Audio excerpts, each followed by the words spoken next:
Hello, today we're going to take a trip up to Virginia City, which is in the northwest part of the state of Nevada, very close to Lake Tahoe. Gold was discovered there in the early 1850s around that vicinity. And then silver was discovered, and the city of Virginia City was established in 1859. And it was one of the largest silver deposits discovered to that date. It became known as the Comstock Lode or the Mother Lode. And it created quite a few riches for many people up there. They said they had a lot of millionaires at that time in that city, more so than many others. And at that particular time, silver was on the same par as far as value goes as gold. So we're going to take a trip up there and explore the history of that area, take a walk through town. We'll create a video of there. Why don't you come along with me? I got my travel coffee. Going to check it out. Going to go make a video. Come along with me. In 1858, the year of the Pikes Peak gold rush, prospectors who roamed along the eastern slope of the Sierras in the mountains about the Carson River Valley stumbled upon a concentration of minerals rich beyond all belief. This find would become known as the Comstock Lode. Named after a somewhat visionary braggart, Henry Page Comstock. He was described as sanctimonious gaffer, an illiterate prospector, and a quick-thinking loudmouth. He sold his interest very early and did not profit from any of it. Attempts to extract gold by those lucky enough to obtain feet in the area were hindered by a black substance encasing the gold.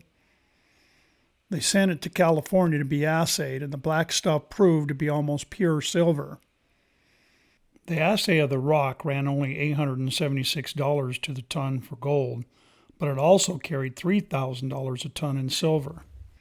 The original discovery hole became the Ophir mine, which eventually yielded more than $17 million. Silver bars from the Ophir, displayed in San Francisco, brought on a craze similar to that which followed Sam Brennan's exhibit of gold from the California Gold Rush in the city a decade earlier. The story is one day word got out to Sam that gold was discovered at Sutter's Fort. He went out to John Sutter's house and asked if that was true. It was, and he was told to keep it a secret. He did for a while, just long enough to buy a bunch of land, buy a bunch of gold mining supplies, and then rack up the prices. He is considered to be the first to publicize the California Gold Rush and became California's first millionaire. A ragged little community developed around the Ophir mine, which originally took the name Ophir Diggings.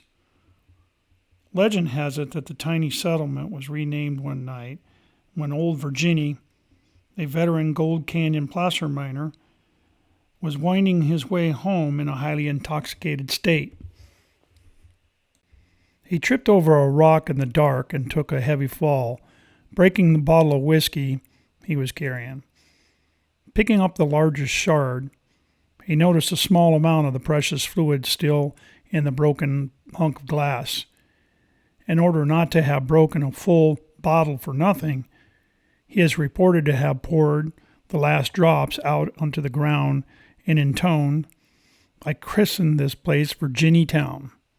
But in actuality, a public meeting was held in September of 1859, where it was decided to name the community Virginia City in honor of Old Virginie, original discovery of the Virginia Ledge and the Gold Hill claims. By the fall of 1859, the tortuous roads over the mountains to Nevada were jammed with 20,000 people, frantic to reach the Washoe district. Roads were laid out over the mountains to California, for everything had to be freighted in from outside the area, and the Placerville Road was created. From 1859 to 1866, the Placerville-Carson Road, which later became U.S. Highway 50, witnessed the greatest era of freighting and staging by horse-drawn vehicles ever known. And express companies were formed to bring in supplies needed for Virginia City's population of about 15,000 people. Although less than a dozen of the 3,000 mines staked out ever produced, the profits of these few were such as to sustain the hopes of all and to provide Virginia City with a group of newly rich citizens whose antics were as legendary as the profits of their mines. Although the Comstock lode or similar veins had been tapped at varying places by small companies, the greatest discovery was laying ahead. Boring straight through the flinty mountain rock, the Consolidated Virginia in 1873 struck the Big Bonanza. The lode at this point was 54 foot wide and filled with both gold and silver. It was probably the richest find in mining history ever, returning some $200 million.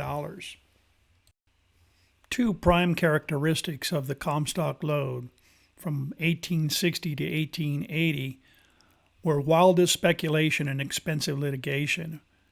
In this atmosphere of frantic financial manipulation and unscrupulous rigging of the market, the kings of the Comstock struggled for power, bought and sold seats in the U.S. Senate, and brought ruin to the Bank of California. Speculative investment in San Francisco touched a new high, and as the hectic trading continued without any regulation, a wildly fluctuating market resulted in the rise and fall of many fortunes. In the 1880s, mining stocks, which had been valued at $300 million 5 years before, were worth less than $7 million. Virginia City mining was responsible for significant advances in engineering techniques. Early mining on the Comstock was close to the surface, with quartz being collected from open or shallow shafts and horizontal tunnels. To reach the deeper ore, new equipment and improved techniques were needed. The ore veins were so large that the mined-out tunnels were sometimes dozens of feet wide. They could no longer be shored up by regular timber techniques. After a year of tunnels caving in with such regularity that miners wouldn't stay on the job, finally the trustees of the Ophir mine heard about a very bright young German-Jewish mining engineer by the name of Philip Deidesheimer. At 19, Deidesheimer had immigrated to join California Gold Rush. He was now 28 and a highly respected mining engineer, so he was called over to Virginia City.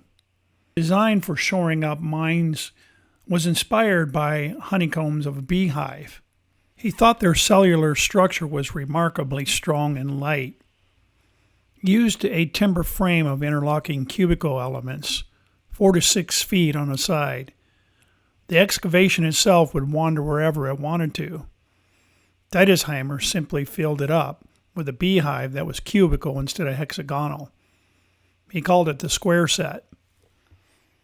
Unfortunately, he never secured a patent for his world-acclaimed, widely used mining innovation.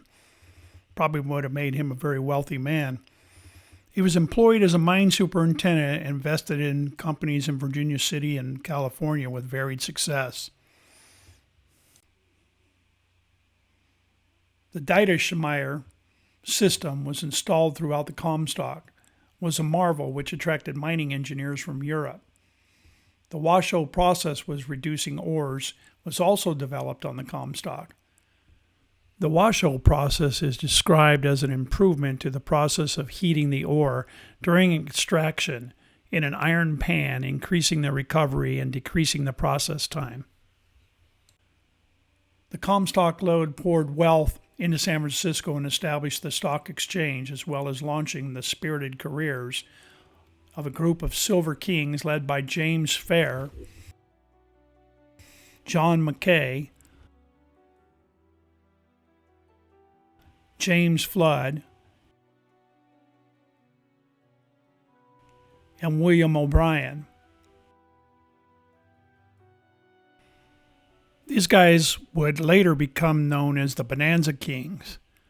They began to buy stock in Consolidated Virginia Mine, and the company had been organized in 1867 but failed to locate a significant ore body.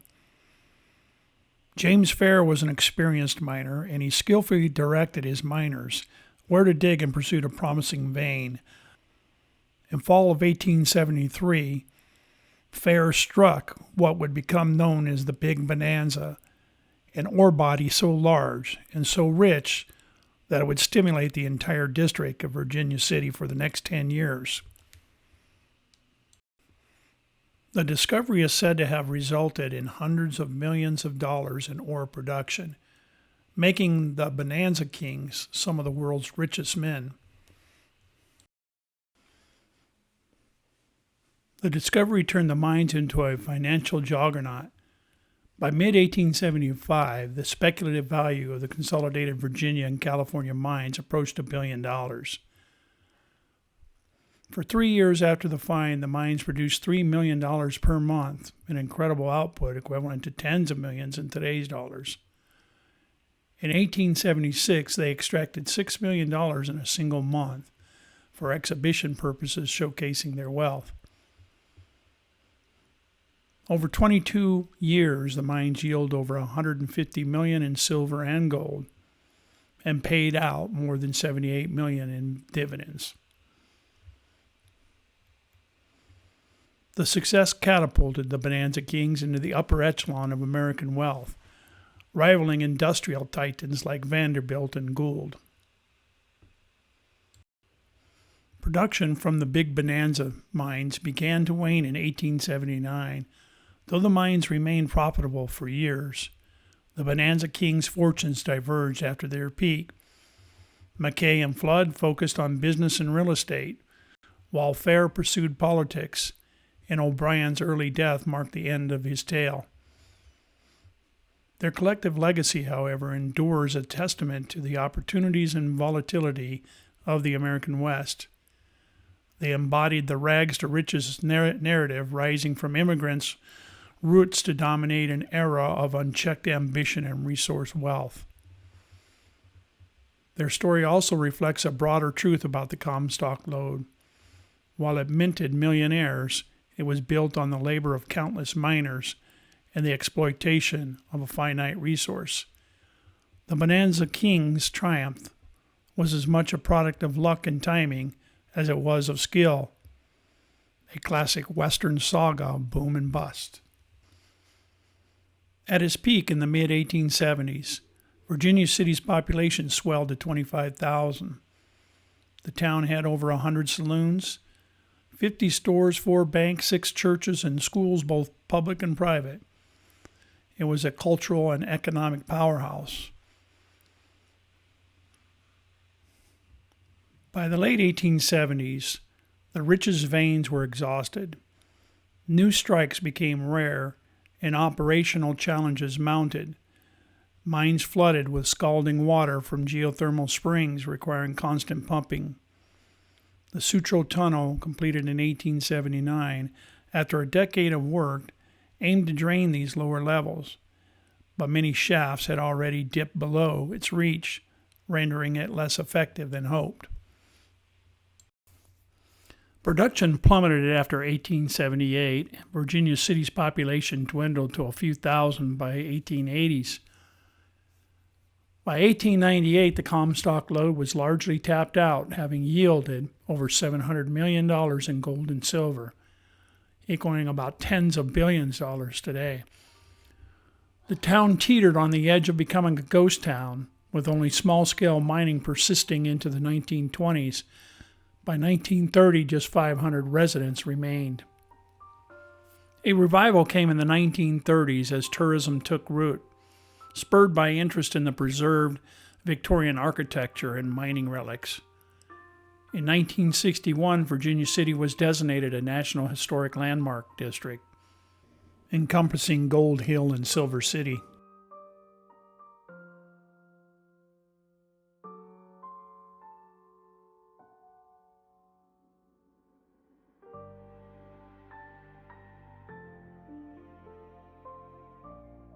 In Nevada, wherever rich deposits of gold and silver were found, water was usually in short supply. Such was certainly the case on the Comstock. So many of the giant quartz reduction mills needed to refine the ore were of necessity located along the banks of the Carson River, 7 miles or more south of Virginia City. Water was always a severe problem on the Comstock for two completely opposite reasons. As soon as Virginia City and Gold Hill began to grow in 1859, it was found that there was never a sufficient supply of potable water for homes and businesses. However, it was also found that the deeper the mines were sunk, the more hot, highly mineralized water flooded into the lower levels. The Comstock had not enough water on the one hand, entirely too much on the other. The rapid increase in population occasioned by the rush to the Washoe in 1859-1860 prompted the creation of both the Virginia Water Company and the Gold Hill Water Company. These two firms utilized natural springs for their supply, then augmented it with water from tunnels driven into Sun Mountain, specifically for this purpose. On May 12 of 1862, the two businesses were merged under the title of Virginia and Gold Hill Water Company. The first iron water mains were laid in Virginia City the following year, but total water available that the city was then only 634 gallons per minute. The coal tunnel driven into the mountains in 1867 somewhat eased the problem by supplying 1,515 gallons per minute, but it also caused other primary water sources to dry up. Poor quality water from the Ophir mine was used to augment and supply during the peak demand, causing continual complaints from residents of both Gold Hill and Virginia City.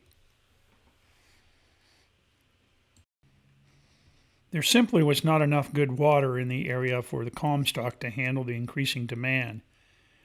A scheme to bring water from the Sierra Nevada mountains west of the Washoe Valley had been proposed as early as 1864, but it had been discarded by engineers as being impractical. However, after the Bonanza firm of McKay, Fair, Flood, and O'Brien bought control of the water company in 1869, they brought on Herman Schussler to figure a way to accomplish the task of bringing water. Schussler was the chief engineer of the water project which supplied San Francisco, and after an intensive preliminary investigation, he determined that an inverted siphon could be constructed to bring water from the Sierra Nevada mountains to the Comstock. The water system was completed in 1873 and began at Marlette Lake at an altitude of 7,838 feet, from where a wooden flume 4.5 miles long carried water to the head of the pipe. The fall from the pipe's inlet to the lowest point of the water line on the south end of Washoe Valley was 1,887 vertical feet, generating a pressure of 819 pounds per square inch. This pressure caused the water to be forced up the pipe to the east, where it emptied into 5 Mile Reservoir, more than 1,500 feet above the pipe's lowest level and 120 feet above the level of Virginia City's main water tank. Including the 5.6 miles of wooden flume from the reservoir to the water tank, the entire system was 21.3 miles long, with the specifically built pipe covering 7 of those miles. It was an engineering wonder, another Comstock first. With 2.2 million gallons of water passing through it daily, the shortage had been eased, but demand still outstripped supply. 2 additional pipelines were laid alongside the first, one in 1875 and another in 1887, before the problem was completely solved. In recent years, the portions of the water system which supplies the Comstock was purchased by the state of Nevada, while the mains and storage tanks within Virginia City and Gold Hill are owned and maintained by Story County. But for potable drinking water, Virginia City still relies on the century-old engineering wonder to supply its needs of nearly 1 million gallons daily. During the first year following the discovery of the Comstock Lode, the population of the Washoe mining region jumped from less than 200 to nearly 3,000. In the mad scramble, little thought was given to permanent structures. Many miners' homes were much more than a tent or dugout, while the better buildings were constructed of whatever wood could be freighted in. As a consequence, the danger of fire was of constant worry, particularly in Virginia City, where high winds and scarcity of water meant that small blaze could easily destroy the town. In the fall of 1860, the first volunteer fire organization was formed when a group of local residents met at the International Hotel. Their only equipment consisted of pails, which were to be used at a bucket brigade in the event of a fire. The first true fire company was organized in March of 1861 with the creation of the Virginia Engine Company No. 1. The membership roster soon boasted 65 men. Their equipment consisted one of the West's most powerful horse-drawn engines. At nearly the same time, the Nevada Hook and Ladder Company No. 1 was formed to complement the first organization. The 65 men in its ranks usually worked in tandem with the engine company whenever they were called out.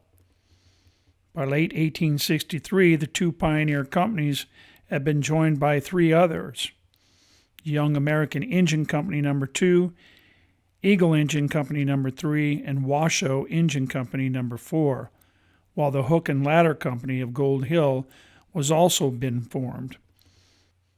By the mid-1870s, Virginia City had also seen the formation of the Knickerbocker Engine Company No. 5. Yet when the Great Fire of October 1875 broke out, even this large number of firemen was unable to stop the disaster. When it was over, all the fire equipment except that of the Monumental and the Young American companies had been destroyed by the flames, and most of the firehouses were among the 1,300 buildings burned. The Great Fire of 1875, as it come to be known.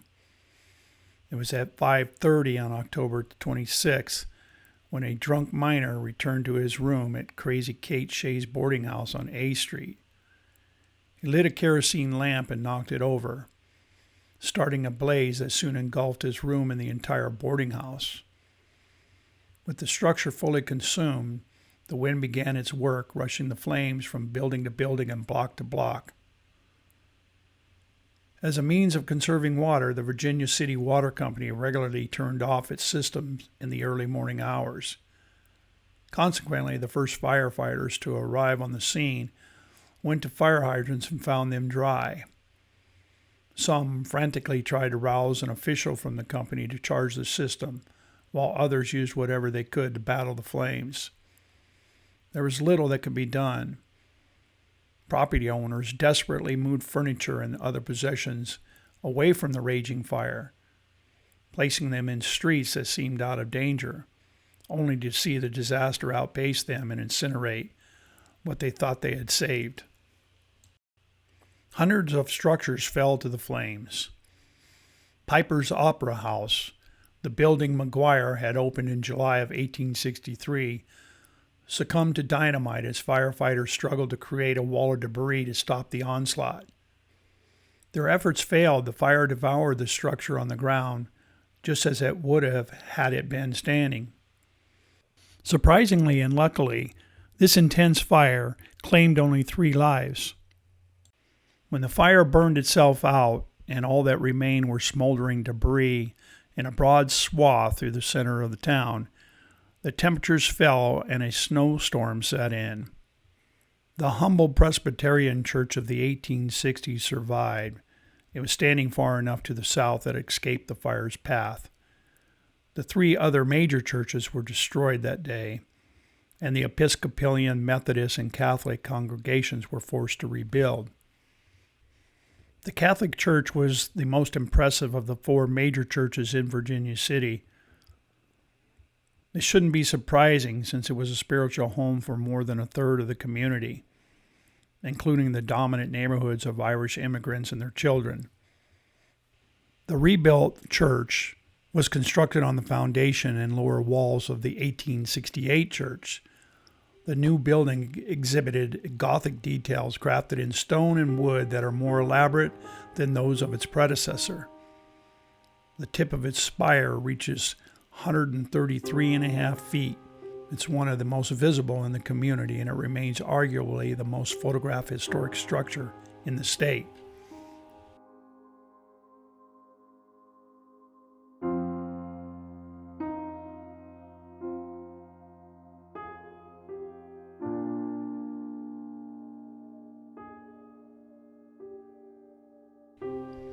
The first religious service in Nevada, officiated by a visiting Protestant Episcopal reverend, was held in Virginia City's U.S. courthouse on September 11 of 1861.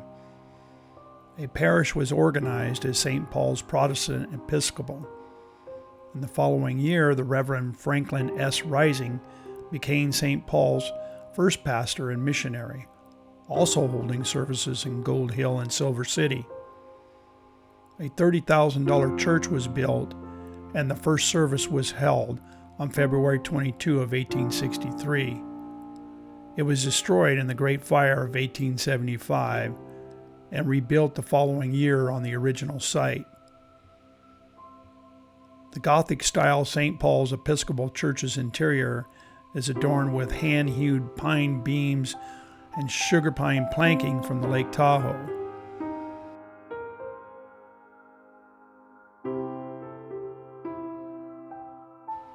The pipe organ, the oldest in Nevada, cost $3,000, and it came around the horn at St. Paul's Parish, founded in 1861, is still active and holds Sunday services year-round. A formal congregation of the Methodist Church was organized in 1861. In that same year, a Methodist church building was constructed at the corner of D and Taylor Streets. It was a modest wooden structure costing about $2,000, and it served the growing community but faced immediate challenges.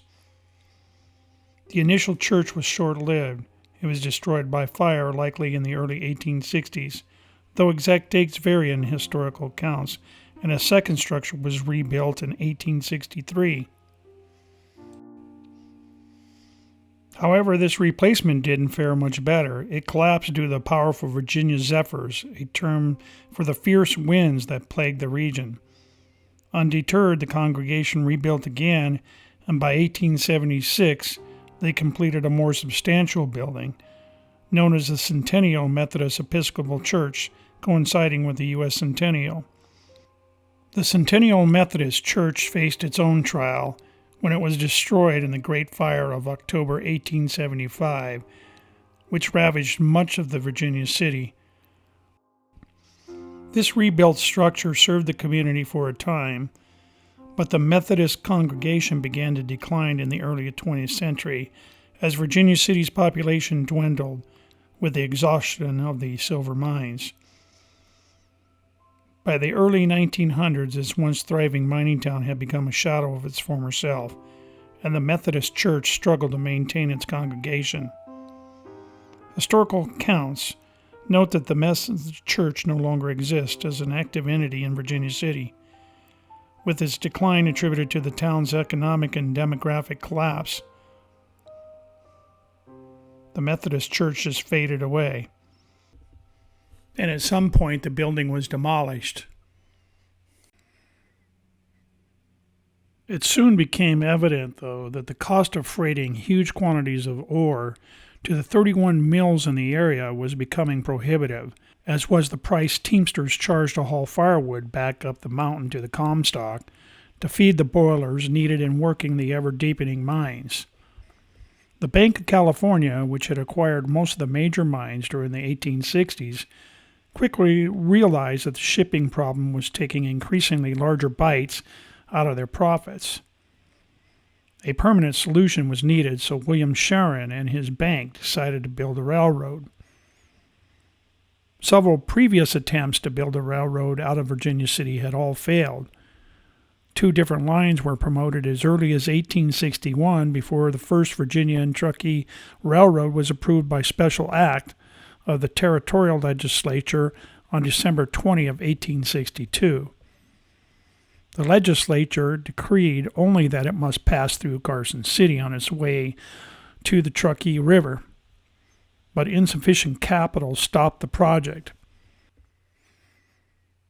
It was not until the Bank of California undertook to build the road 7 years later that the project finally became a reality.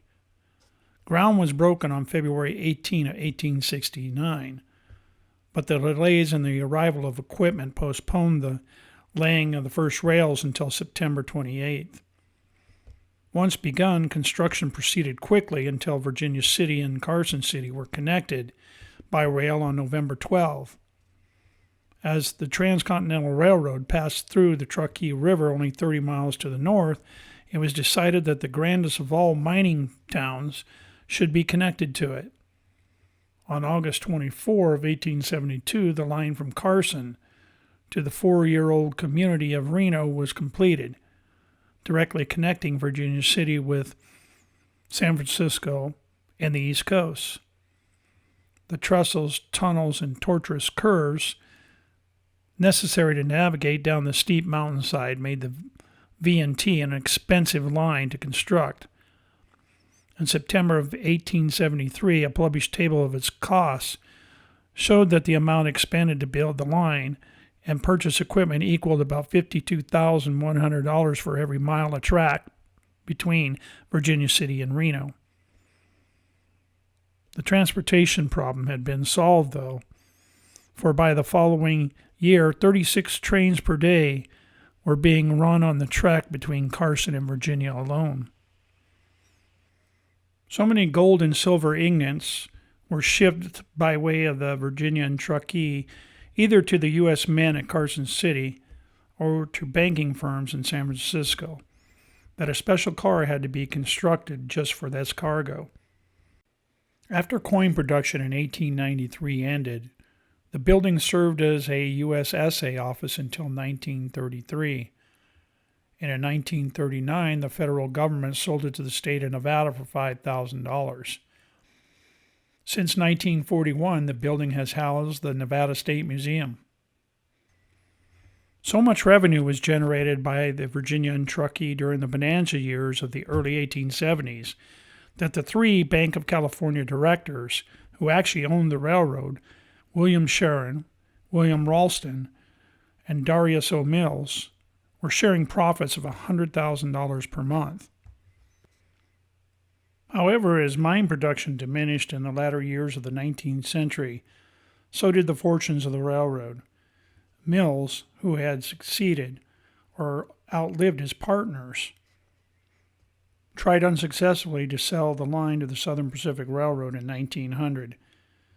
By 1905, the line was floundering, so an attempt was made to generate additional income by extending tracks south from Carson to the agricultural town of Minden. Lack of traffic and high maintenance costs finally caused the abandonment and removal of the tracks between Carson and Virginia City in 1938. The line from Minden to Reno saw increased business during World War II, when gas rationing reduced highway travel.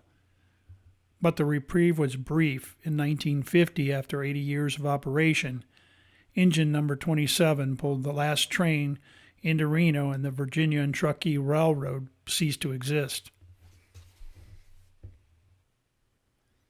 Placed in service on May 1 of 1913, engine number 27 was the last new locomotive purchased by the V&T at a cost of $11,875 plus $1,432 freight from Philadelphia, where it was built by the Baldwin Locomotive Works Company. It was the last of 20 Baldwins on the railroad, and the only one delivered new as an oil burner, though it was built with an extended smoke box, so it easily could be converted to coal if necessary. After 35 years as one of the V&T's dependable workhorses, number 27 was retired on September 23rd of 1948. The Virginia and Truckee Railway donated the locomotive to the state of Nevada in October 1950. Number 27 was restored to its 1940s appearance. It is no longer operational.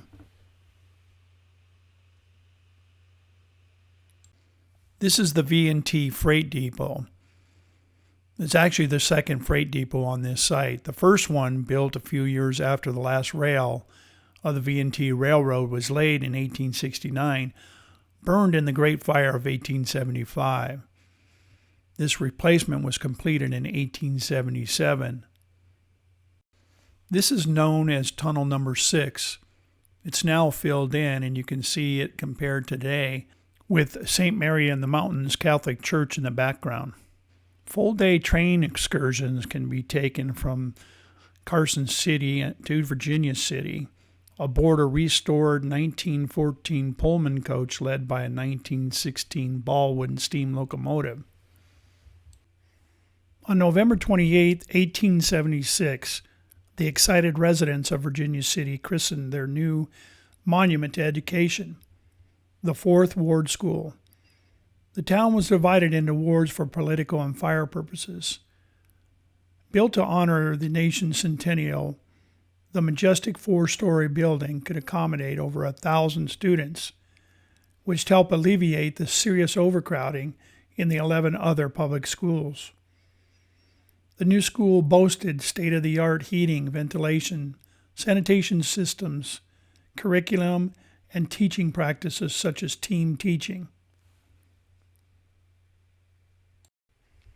By the mid-1930s, the other 11 schools in the area were no longer standing, and less than 200 students attended this school. The building was in need of repair, and it seemed to be an obsolete relic from another era. A new brick school was built with a New Deal funding, and the Fourth Ward closed its doors in 1936.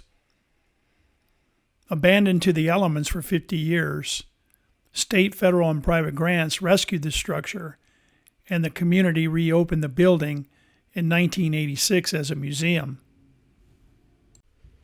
The Territorial Enterprise, Nevada's first newspaper, and the most celebrated in the Old West, was founded at Genoa in 1858 and moved to Virginia City in 1859. The Territorial Enterprise newspaper, where a young Samuel Clemens first used the pen name Mark Twain, chronicled the town's wild tales, from fabricated, petrified men to mining disasters. 3 international hotels stood on this lot. The first hotel was a 14-room wood structure and was built in 1860 and was later dismantled in 1863.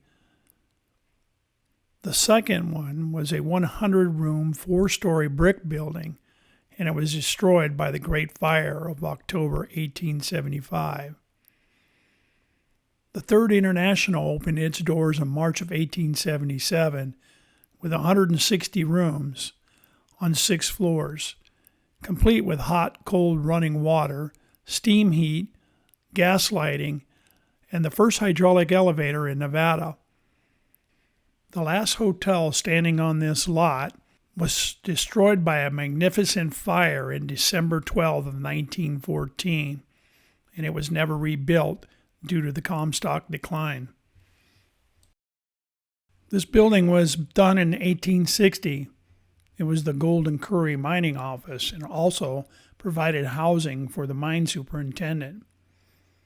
Bonanza King John McKay moved into the superintendent's quarters after his home at the corner of Taylor and Howard was destroyed in the Great Fire of 1875. McKay relocated to the International Hotel up on C Street at Union in 1877 when it reopened after the Great Fire. This house is now known as the McKay Mansion.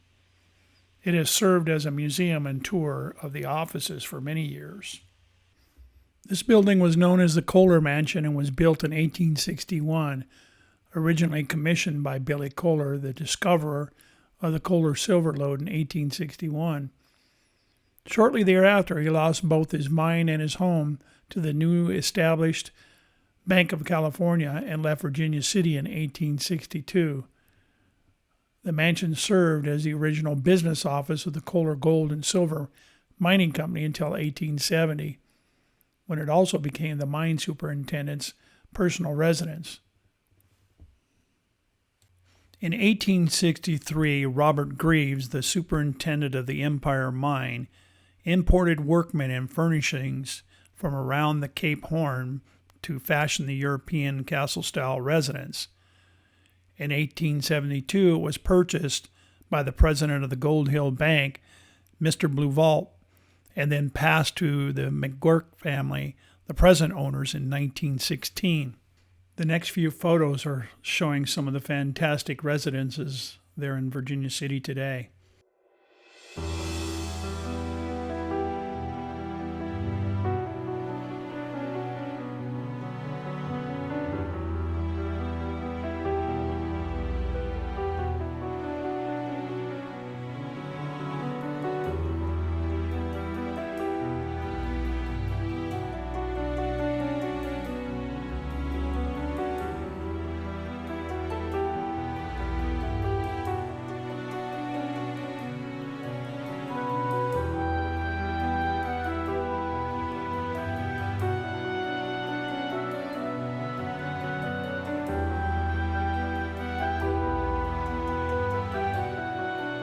There was an earlier Story County courthouse erected on this site, but it was destroyed in the Great Fire of October 26, 1875. An architectural firm from San Francisco, California, was chosen to design the replacement. Work began in 1876 and was finished in 1877 at a cost of $117,000. The courthouse also served as headquarters for the Story County Sheriff's Office until 1992. The combination shaft began in 1875 when the owners of the Kohler Potosi, Hale, and Norcross and the Savage mines combined their efforts to sink a shaft to explore the Comstock lode at a greater depth. The combination was the deepest shaft ever sunk on the Comstock, reaching a depth of 3,250 feet. Low-grade ore was found at this level, but proved to be of little value. The combination was plagued by flooding in the mid-1880s, and the two Cornish pumps, lifting over 5 million gallons of water a day, could not handle the incoming water.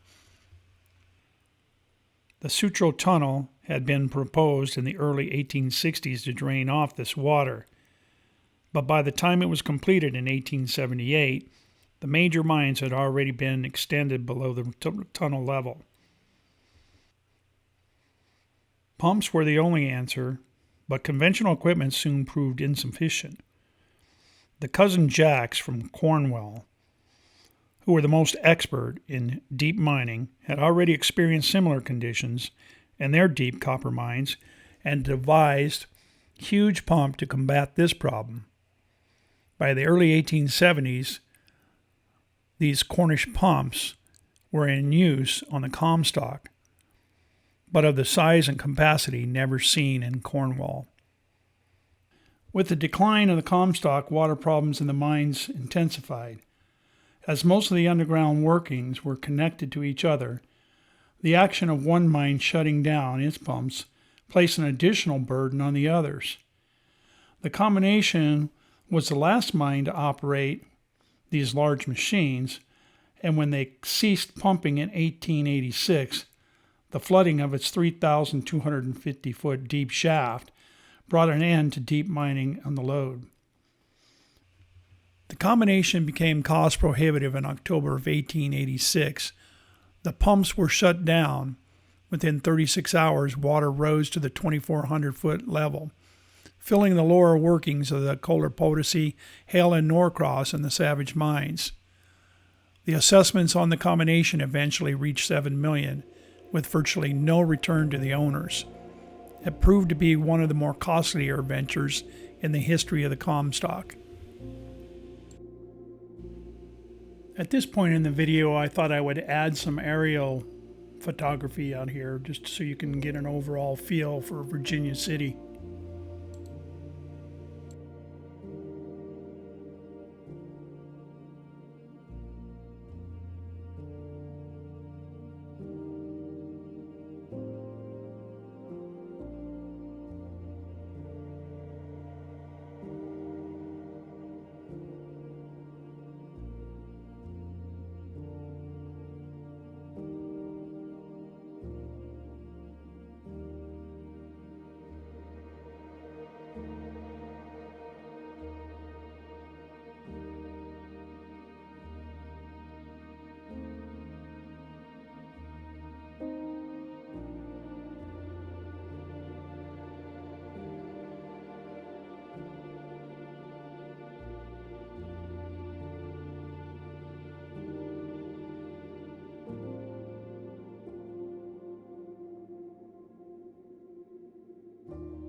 I'm out here pretty early in the morning on a Saturday, just a regular weekend, walking down the boardwalk.